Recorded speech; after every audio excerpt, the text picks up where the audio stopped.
Oshi no Ko, Toward the Stars and Dreams, takes place directly after the 15-year lie movie finishes wrapping up, and leads us to the tragic conclusion of the story. It is the last arc after all, so we get answers to questions, like Ai's final message for her children, and ultimately, the fateful decision Aqua has to make. I'll briefly cover all of the important parts in chapters 152 to 166, so there will be major spoilers for the rest of the manga. With that said, the arc itself begins at the end of chapter 152, right in the middle of Hikaru interviewing Aqua. He tells his father, to his face, that Acton is his revenge to the one who took Ai from them. Unless Aqua gets his revenge on Hikaru, they won't be able to move toward the future. At first, Hikaru doesn't even seem bothered. Having watched the 15-year lie movie already, it's clear to him that Aqua has already done his research. Hikaru even praises the story and script, but points out that it's still fiction. It was fabricated, exaggerated, and cleared of all the inconvenient details, like the kiss scene between Hikaru and Ai, for example. In the movie, they were portrayed as a couple, having an awkward love relationship appropriate for their age. But in reality, Hikaru believes he was just Wait, for right now. I'm kind of locked in. I ain't gonna lie to you. I'm locked in. relying on Ai one-sidedly. To him, the real Ai never truly loved him, and he miserably clung to her even after being dumped, and eventually killed her out of spite. With that, Hikaru seems to have accepted the movie will get him killed socially, and congratulates Aqua on his success. If Ai wished to get revenge on him, that's okay as well, since he truly loved her. However, Aqua continues to question if he really didn't understand. From what I understand, all of this is the reason why she died, and this will start happening. It's because of how should I say this? A misunderstanding. Yes, you heard me. A misunderstanding. The 15 years of lies Ai had been telling him. Hikaru then has a flashback of being with Ai, and how it seemed they were the only ones for each other. However, it then cuts to the moment Ai broke up with them. When Hikaru asks why, Ai states that she's pregnant. He quickly suggests to get married so they can live together, but Ai shuts that down. Right now, Ai just isn't ready to potentially be with someone forever, even if Hikaru checks some of the right boxes for her. Blow my John smooth off. Clean. Plus, she knows that Taiki is Hikaru's son with Ayuri, and says that's tough. I ain't trying to deal with all that right now, and says it's over. Her last words to Hikaru were that she can't love him. Hikaru believed it, and admitted he gave Ryosuke her address. However, he didn't think Ryosuke would actually kill her. He just wanted to scare her a little, so she could understand a little of the pain he felt. Understandable. Understandable. You can't say wrong for this, guys. You cannot say he's wrong for this. I stand on it. You can't say it because it's not true. Everybody, I had that feeling before. You had the feeling before. We just weren't sure, not the girl exactly or anybody, but I'm using as an example. You want to show the person a bit of what I'm feeling just to get off some of that steam off your chest. You know what I'm saying? Hikaru says he believes Ai didn't love him, but Aqua asks why they were born then. He then shows Hikaru a potential post-credit scene for the movie. It's Ai's last video message to Aqua, explaining everything. Ai broke up with Hikaru because she could tell he was on the verge of break-in after everything he had already gone through. When Ai got pregnant, she didn't feel Hikaru could handle any more trouble. She said something like she couldn't be burdened with him and that they should break up, believing Hikaru would be okay once they were gone from his life, lessening his burdens. Ai decided to believe that lies can also be a form of love, and the truth is that she really did want to be with Hikaru forever. She wanted to share his burden and raise their kids together. Even though she didn't understand love, Hikaru was the first person she wanted to love. She's certain her words then were a lie, and wonders if Aqua would agree. In that case, she gives her kids one final request to help Hikaru if he's still lost. Then Aqua reveals that Ruby acted out the words "I can't love you" as a lie, honoring Ai's request. Ultimately, the 15-year lie was a timeless love letter from Yeah. Boy, you put yourself in his shoes for a second. That's all. I could feel it. What he's feeling right now, I could kind of sort of feel it. That's why I like this manga so much. It puts you in these people's shoes, and what would you do in this situation? Think about it. What would you do? You got your answer? Ai to Hikaru, as well as their revenge on Hikaru for failing to understand her. Of course, Hikaru fell to his knees, seemingly heartbroken before getting up. He mentioned something about doing what he could for Ai before leaving, and Aqua stops Ruby from chasing, letting her know that or rather, her revenge is over now. When Aqua and Ruby return home, Miyako asks if they're done with their business, and then finally welcomes the twins home as her children. He dragged into the hug, with Miyako saying how proud she is of him as his son, and he even lets out a single tear. She did raise them. Ichigo is also able to move on now for Ruby and Bikomachi's sake. However, it's not all over yet, as Aqua meets up with Akane later, who has cut her hair, believing she doesn't have to imitate Ai anymore. Why? I mean, I already know all this happened, but why? Why would you cut your hair, man? He can't do it for you no more. Can't do it for you anymore. It's Akane for days over you. I can't help you. The real reason for this meeting is that Aqua knows Akane also suspects that Hikaru couldn't have been behind everything. There was one more superfan directly involved, who admired Ai as much as she wished for her downfall. The former Bikomachi member, Nino. From there, we get 2 chill chapters. Think about it. Like, I ain't trying to sympathize with some of these niggas, right? But I was the face of the whole entire group. Like, nobody talked about them. I don't even know if they ever got named. I don't know right now. But nobody talked about them. It was I. So it's understandable. Machi member, Nino. From there, we get 2 chill chapters. One of them pretty much wraps up Memcho's character arc, with her revealing that she's not 20 years old, and made herself younger on purpose. Of course, there's some controversy, but she is mostly forgiven, and even turns the situation around by showing that she will go to university and take I thought we already know she wasn't 20. it seriously, bringing herself in a gray area in the entertainment industry. The next chapter takes place during Bikomachi's live tour, where Ruby finally gets a day off. She spends it with Aqua, finally having an ordinary day together after a long time. Aqua is also happy that Ruby's enjoying her life as an idol. They end up going shopping, making dinner together, before Miyako finds them resting peacefully together. The calm before the storm, pretty much. We end up seeing Nino watching one of Ruby's performances live, admitting that she's become My daughter to spin the block on you. Spit in her face again, guys. an idol who surpasses Ai now. Akane was also in Miyazaki to watch that same concert, but is also there for another reason, which he tells Ruby. Meanwhile, in the parking lot, Nino argues with Hikaru, who has suggested they turn themselves into the police. Nino believes they can't go back anymore, ever since they killed Ryosuke, and blames Ai. She must remain the best idol for all eternity, and can't allow even Ruby to surpass her. What are we talking about? On Christmas morning, the last day of Bikomachi's tour, Ruby hears a knock on her room door. As soon as she opens it, she's stabbed in the same place Ai was stabbed by Nino. Nino apologizes, saying that Ruby must never surpass Ai. However, the knife never actually pierced Ruby, who grabs the hand with the knife, followed by Ichigo, tackling Nino from behind. Ichigo is not going to make the same mistake again, and in a surprising twist, She went for the throat. You was cooked, everybody. I can't lie. that wasn't even Ruby. It was Akane wearing a wig and a knife-proof vest. Ichigo knows that it must have been Wait, tough. was it? Ichigo was not going to make the same mistake, followed by Ichigo, Oh, tackling Nino. shoot. There was no stars in her eyes. Oh.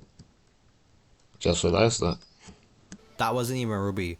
It was Akane wearing a wig and a knife-proof vest. Ichigo knows that it must have been tough, seeing her boyfriend Ryosuke switch his favorite idol to Ai. However, this was never about revenge. Her heart and Ryosuke's soul have been taken by Ai. However, Akane states that Ruby said that The murderer was her boyfriend? Understandable, I can't lie. I can't lie. The murderer. I mean, the person who killed Ai was her boyfriend, right? He's looking at the other girl except you.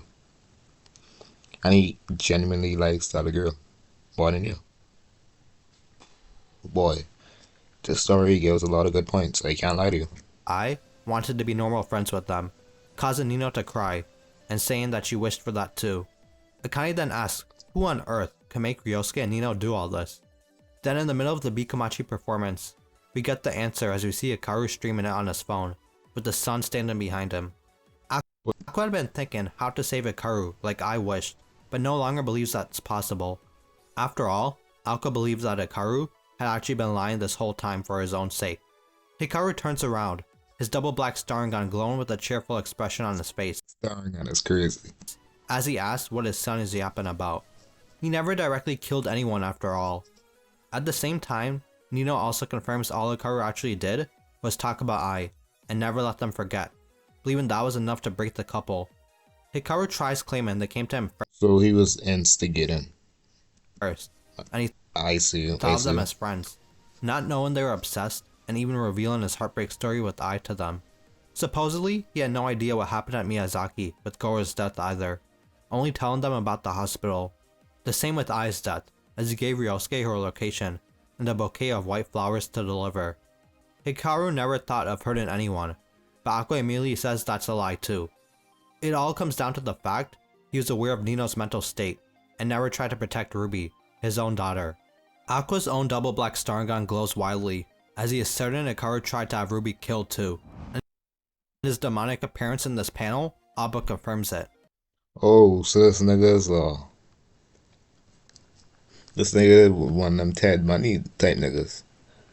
Like, I understand what point he coming from now. Yeah, I mean, yeah.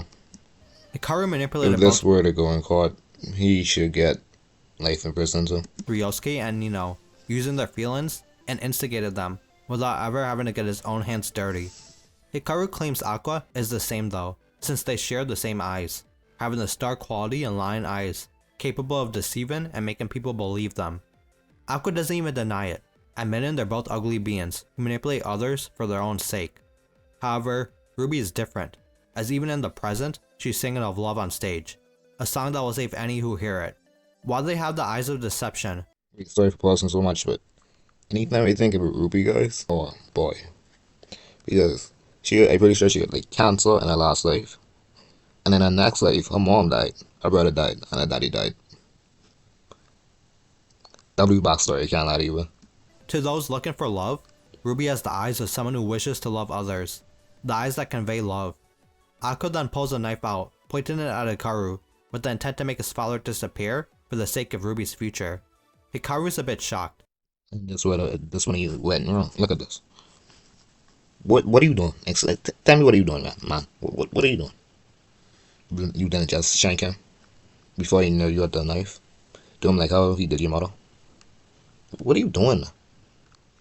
Hey, the author. I understand it now. The author does not like you. That makes sense. You got so much sorry for the author. With the intent to make his father disappear for the sake of Ruby's future. Hikaru's a bit shocked, but still maintains his composure, dropping his phone while saying Ruby's fate is to wither and die, before asking if Aqua seriously plans to kill him with that knife. If so, that would be fine, since that would make Ai's life even more valuable. But the question he has is, would that be okay for Aqua? Would Ruby be able to reach greater heights as an idol, being known as the sister of a murderer? The media wouldn't care about the truth, and Ruby would become the perfect toy for society to harass. Right. Aqua should also have many reasons to live, like making his dreams come true, falling in love, hanging out with friends, and especially watching Ruby succeed in her idol career. Aqua does admit that everything Hikaru says is true. He wants all those things, especially seeing Ruby perform at the Dome.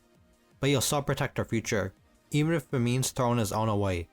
Seeing Aqua's resolve, Hikaru begins panicking before Aqua states he will kill him without letting the media know the truth. And so, Aqua stabs himself in a vital point to start the new script he has created. After being accused, Yeah, the author did not like Aqua. If I see you stab yourself, I'm a fully matured man, and you coming after my life, no matter what I did or not. If you stab yourself, you best believe the haymaker I hit you with will be out of this world, alright? I would punch you in the spot, you just stab yourself, don't blame me like that. accused of a crime through the movie, Hikaru would go fight the script writer, and after a stabbing, they both fall off a cliff to their deaths. Which is exactly what happens, as Aqua takes Hikaru and himself off the cliff, into the cold ocean below, planning to never let this lie be exposed. Hikaru seemingly hit his head on the way down, and struggles with Aqua, trying to kill him before the shadow of Goro, followed by more shadowy hands, drags him down to his death, into the depths of darkness. Even in his dying moments, Hikaru admits he only felt alive with Ai, and wanted to feel her presence forever. He may have been able to feel her more if he had killed Ruby. Those were his last thoughts, which just leaves Aqua drowning to his death all alone, in the cold ocean, where he finally understands he lived a second life not for revenge, but to protect his own sister. That's why Funny thing is, in his life, he died by falling. Literally. He fall on the mountain, now he fall in the water. he was born as a twin, closest to his sister, closest to Serena, ensuring her dream can finally come true. He's happy that this time he can finally die before her. As Aqua fades away, he envisions a life as Goro, where Serena This fully is sad. recovered and became an idol that could stand on the same stage as I.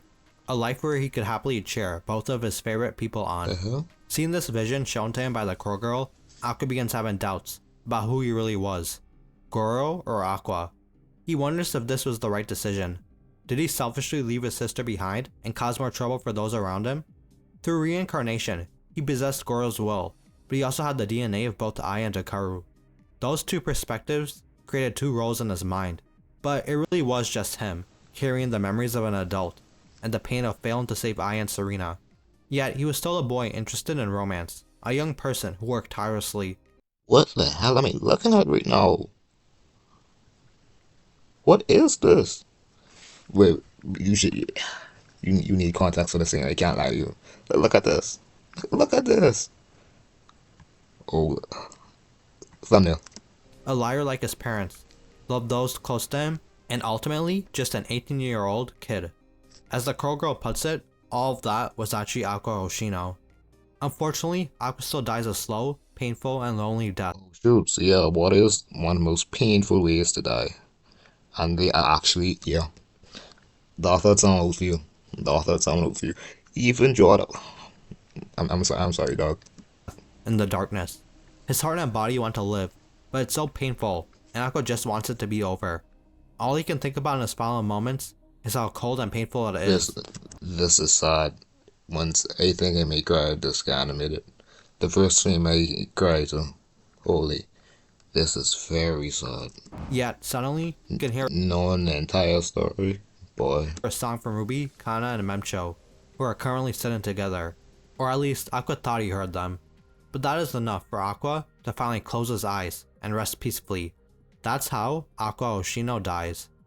A day or so later, Akane explains the rest of the events that followed, starting with Aqua's body being found by a fisherman, which only had minor damage. Of course, everyone was shocked, and Aqua's death became a major story, with Hikaru being the main suspect, just like he wanted. Akane knows that the truth is, Aqua just wanted to protect Ruby's future. She really thought he would return, and wanted to live, wishing Aqua had let her help him. If he wanted to, they could have crafted the perfect plan together. Akane was ready to become a murderer, and would have even gone to hell if it was with Aqua. Free plot point there too, author. You showed yourself a lob and you missed. After was that it. though, Akane mentions how Nino exposed everything to the police, showing that there were a lot more victims of Hikaru, who was never directly involved, but played a role in instigating people to commit murders. Akane wished Aqua at least left a letter behind, but knew Aqua would have felt that would be too risky. Yet, a message would have helped those left behind sort their feelings out better, especially Kana. She lost it at his funeral, calling Aqua a fool before slapping his dead body. She had the most character development. Like, they had character from the first episode, and now it was crazily different. I can't lie to you.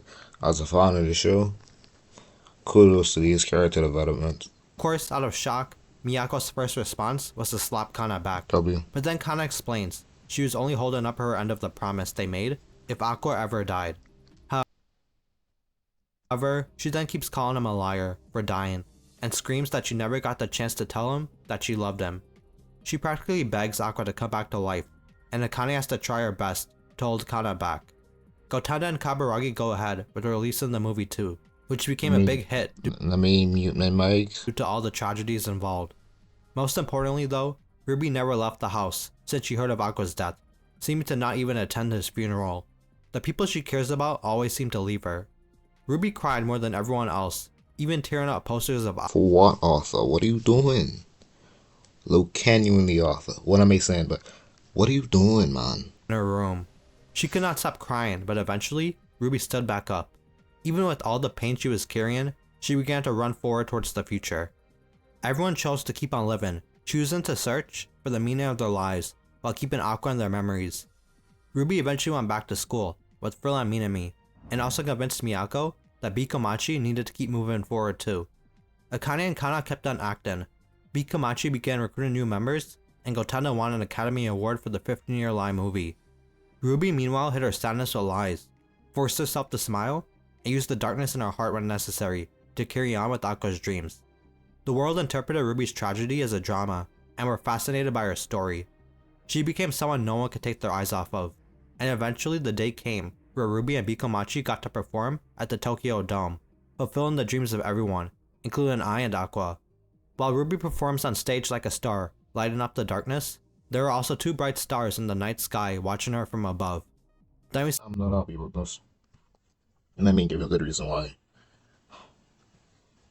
You only be, from a realistic standpoint, what the story is trying to convey.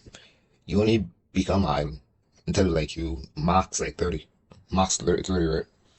What happens after then? Well, you kill yourself for someone who can probably start being idle at the ripe old age of 26 or 25. What are we doing? What happens after then? Think about it. Like, no, you seriously think about this. Boy, I don't even have enough words for this right now. see Ruby waking up one day and expressing how she has to keep lying all the time because she has to smile and have fun on stage. But still, even with that reality, being an idol is a fun job for her. Ruby then tells Aqua and I to watch her, as she's going towards the future they illuminated for her. Mm-hmm. Exactly. Matter of fact, this job's so fun. My mother, brother, lover, was technically your brother, died for this. This job is so fun, guys. Let's justify it with this fun job, you see? Almost as The if I and fuck are we Aqua doing? are watching her through that photo. Then the story of Oshinoko ends, with Ruby walking outside into the No, it's kind of hard because I'm pretty sure like the second episode it was the same thing almost, but just with Aqua and Ruby. So bright future as she tells Aqua and us that she's heading off now. bright future for 10 more years. By the way, this video is getting too long. It still is a bittersweet ending for me. Aqua died, and Ruby has to keep lying about being happy, but it shows that everyone is going through something, and people can move on, especially Ruby, who at least gets to live her dream of being an idol. For max 10 years, 10 more years, max. But yeah, what'd y'all think of the final arc of Oshinoko Bullshit. overall? Let me know in the comments, and as always, thanks for watching. I need to start this video right now. Cause what are we doing? Honestly, what like I, also why? You wanted to move on to a new story, but why? Why? Why you have to do me like this? Why? That's what would be that. The true problem of the story isn't the ending. It's what they did to Ruby. Alright? She was sick. Like, that's what actually got me into the story. A sick young girl. Got a second chance at life. And I was just always more interested in Ruby's story. Not more than Aqua, but I like so. Older all other girls. Alright? But at the end of the show, at the end of the manga, they showed that she didn't take it well at all. And now it's square one of the show. Like, worse. 10 times worse, actually. Someone who wanted to feel love, but it got taken away. Like, does she just not get happy? And I don't even care with the doctor. Because, he did what he wanted to do. But Ruby wasn't even given a choice. It was like, do this, you eat shit, and you can like shit. It was never a choice. And did he ever consider to ask Ruby what her opinion was? How she felt of him gonna do what he did for the simple thing of becoming an idol? Because I'm pretty sure it's not that deep. It's just something she wanted to do. It's not that deep. Probably wasn't even worth losing family members over. So why? And if this wasn't the case, she was gonna turn to be an idol when she found out the Doctor Goro Aqua died. What I mean by that is the first time she found out he died. Because she found out he died twice. We just had to do it. We just had to do it all. Because why not? Why not? Right? So after she found out he died, she just went to rest. Started not even remotely doing anything the same anymore. She didn't turn to being idol. Meaning she chose like love and family over being idol. She valued them more, but what am I talking about? The author hates Ruby. Um, it's just a sad story of a child who never really got a choice in what she was doing.